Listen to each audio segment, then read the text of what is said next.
আসসালামু আলাইকুম দর্শকবিন্দু, আমি ডাক্তার মোহাম্মদ আব্দুল হাই বলছিলাম চট্টগ্রাম থেকে, আর্থোস্কোপিক এবং অর্থোপেডিক সার্জন। আমি আজকে আমাদের এক রোগী আরিয়ান ফয়সাল, অবস্থা কেমন আছেন? আলহামদুলিল্লাহ ভালো। তারিখে না আপনার নভেম্বরের 13 তারিখ রাত্রে।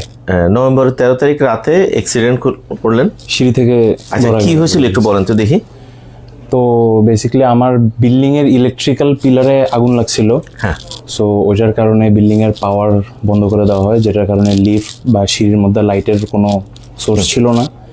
তো তাড়াহুড়া করে দৌড়ায় নামতে গিয়ে একটা সিঁড়ি বা দুইটা স্টেপ একটু মানে সিঁড়ি থেকে পড়ে গিয়ে আলটিমেটলি ব্যালেন্সে পড়ে যান। হ্যাঁ, ব্যালেন্স হারায় পড়ে যাওয়ার পরে 10 থেকে 12টা পোল্টি খেয়ে নিচে পড়ছি। আচ্ছা, তখনই দেখছি হাঁটু ঘুরে যায়, ঘোরা অবস্থায় আটকায় আছে। দ্যাট মিনস হচ্ছে ওই মুহূর্তে লিগামেন্ট ইনজুরি হয়ে নি ডিসলোকেশন ছিল, পরবর্তীতে কারেকশন হলো।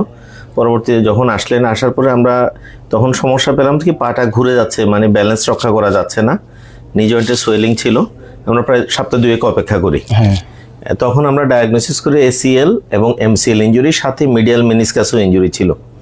তখন আমরা এটার পরে আমরা ওনাকে প্ল্যান দেই যে ACL এবং MCL দুইটা রিকনস্ট্রাকশন করব, এবং আর্থোস্কোপিক্যালি দেখার পরে মিডিয়াল মেনিসকাসের ইনজুরির এক্সটেন্ট যখন দেখি, সেই এক্সটেন্টটা দেখে সেই অনুযায়ী আমরা হয়তো রিপেয়ার করতে পারি। দ্যাট মিনস আপনাকে মিডিয়াল মেনিসকাস রিপেয়ারের যে এখানে প্রায় ওইটার জন্য আরো লাখখানেক আমরা এক্সট্রা আরো বাজেট দিই। হ্যাঁ হ্যাঁ, উনিও প্রিপারেশন নেন। আমরা আলটিমেটলি হচ্ছে নভেম্বরের 24 তারিখ সম্ভবত, না 24?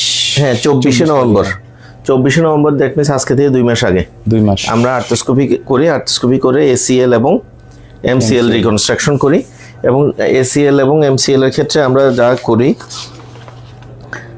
এখানে পেরোনিয়াস লঙ্গাস দিয়ে ACL করি এবং বায়োঅবজর্বেবল স্ক্রু দিই, ঠিক আছে।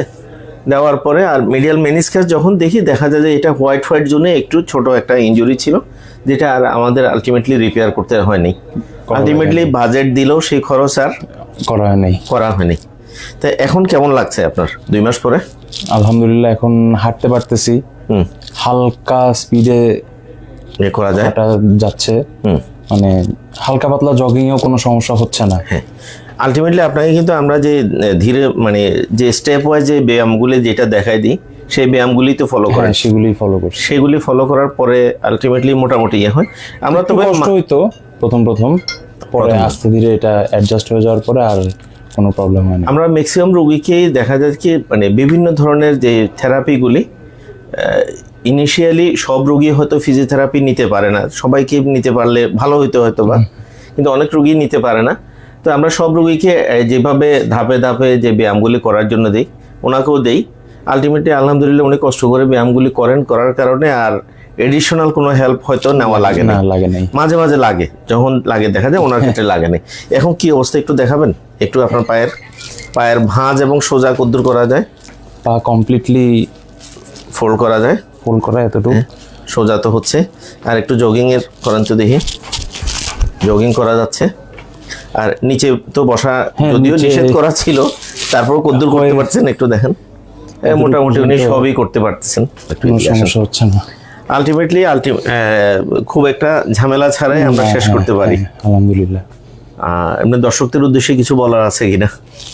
এখন মানে এই প্রসেস যেটা আছে, এটা হচ্ছে আপনার মানে অনেকে হয়তো জানে না যে চিটাং শহরে মানে করা হয় জিনিসগুলি, না জেনে অন্য মানুষের কাছ থেকে শুনে হয়তো ঢাকায় যায়, না হলে বিদেশে যায়, খরচ বাড়তি করে।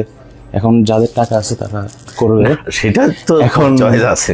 এখন চিটাংয়ে আব্দুল হাই স্যার আছে, উনি মানে বেশ ভালোভাবেই পেশেন্টদেরকে ডায়াগনোজ করে খুব মিনিমাল খরচে বা মিনিমাম যা লাগে খুব সুন্দর করে অপারেশন করা হয়। যদি দরকার পড়ে অপারেশন করে, না হলে এক্সারসাইজ দিয়ে হয়ে যায়। অ্যান্ড এটাই বলবো, একটু খোঁজ খবর নিয়ে দেখবেন নিজের বাসার আশেপাশে কোনো কিছু আছে নাকি ট্রিটমেন্ট করানোর জন্য। তাহলে যেমন আজকে হাঁটতে চলে আসলেন, সমস্যা হলেই চলে আসা যায়, ঝামেলা হয় না। একটু দূরে হলে হয়তো এই হাঁটতে আর আসা যাইতো না। ঠিক আছে দর্শকবৃন্দ, ধন্যবাদ ভাই। হ্যাঁ, ওকে, হাফেজ। কথা বলছি। হ্যালো আচ্ছা ঠিক আছে